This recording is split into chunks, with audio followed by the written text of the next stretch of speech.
tout le monde, je débute une série de vidéos sur la construction de notre chalet qui va avoir lieu juste derrière moi. On commence dans les prochaines semaines et je me suis dit que ça pouvait être intéressant de documenter toute cette aventure-là parce que s'il y a des gens comme nous qui se lancent dans une construction où vous savez que c'est vraiment compliqué quand on n'est pas du domaine. Moi, je suis pas entrepreneur en construction, il y a tellement d'étapes, tellement de choses à connaître que je me suis dit je vais documenter notre expérience vraiment avec humilité en vous montrant un peu les bons coups, les mauvais coups. En aucun cas je prétends ici vous dire quoi faire parce que comme vous, je découvre le processus.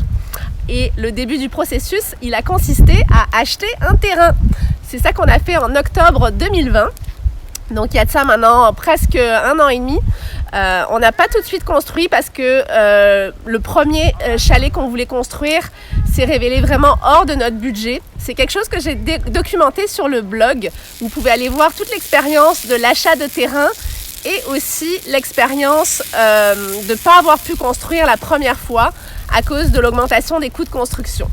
Et là, finalement, on a trouvé une solution et on fait construire un préfabriqué par l'entreprise Profab.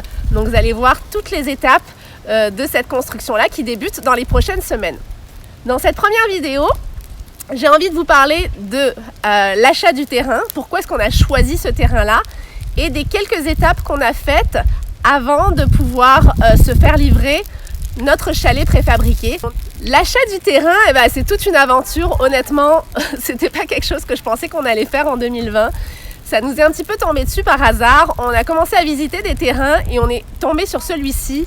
Ça a été un coup de cœur absolu parce que vous voyez qu'il y a une vue sur le lac, donc c'est quelque chose qu'on n'espérait pas pouvoir trouver. C'est très difficile de trouver des bords de lac au Québec, il n'y en a plus beaucoup, ou alors c'est hors de prix.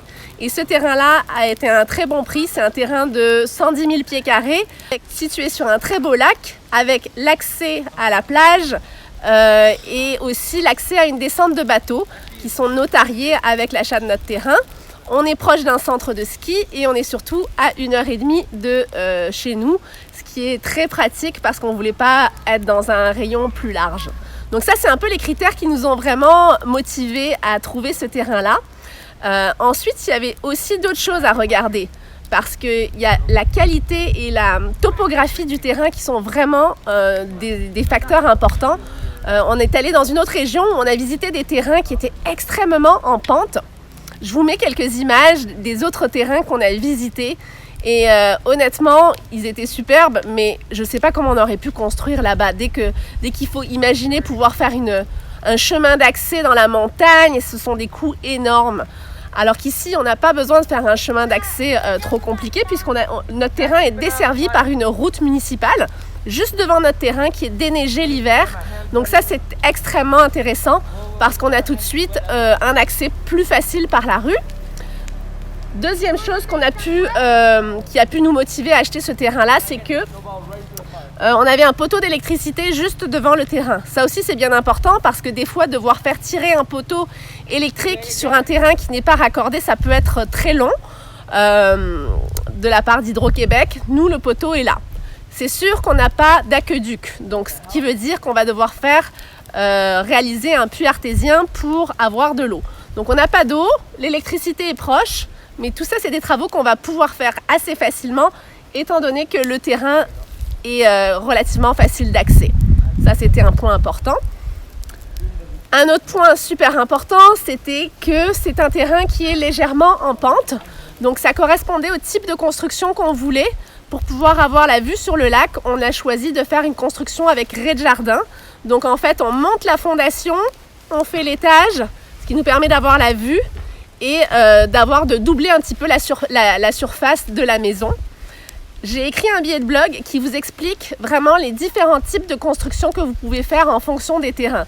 Par exemple, sur un terrain plat, ça serait très difficile de faire ce demi-sous-sol que nous on fait puisqu'il faudrait creuser. Alors qu'ici, la pente naturelle du terrain convenait parfaitement au type de chalet qu'on veut faire, c'est-à-dire un chalet un peu style chalet suisse avec une grande fenestration vue sur le lac. Ça fonctionnait très bien avec ce type de terrain-là.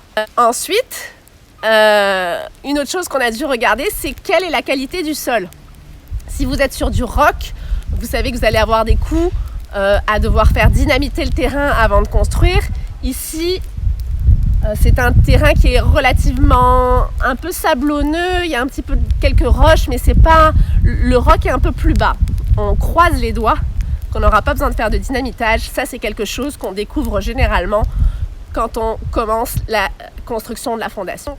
Donc pour ce qui est des étapes, une fois qu'on a eu acheté le terrain, on savait donc que ça serait assez facile de construire ici. Le prix, tout ça, ça convenait. Donc on est passé chez le notaire, on est devenu propriétaire du terrain. La première étape qu'on a dû faire, c'est faire venir un arpenteur pour borner le terrain. Souvent quand vous achetez un terrain qui n'est pas construit, ça se peut qu'il n'ait pas été borné parce qu'il y a des frais à faire venir un arpenteur. Donc nous, on a payé un arpenteur qui est venu nous piqueter le terrain, donc nous vraiment délimiter toute la surface du terrain. Ensuite, on a fait venir une firme en expertise des sols pour savoir exactement quelle qualité de terrain on avait. Cette firme-là, elle vous fait un rapport qui va pouvoir vous dire quel type de fosse septique et champ d'épuration vous pouvez avoir. Parfois, c'est pas possible d'avoir un champ d'épuration, ça prend vraiment un type de fosse septique particulier. Donc ça, c'est toute l'analyse du terrain qui va vous dire quelle installation septique vous pouvez avoir et qui détermine aussi où est-ce qu'on peut mettre le puits artésien.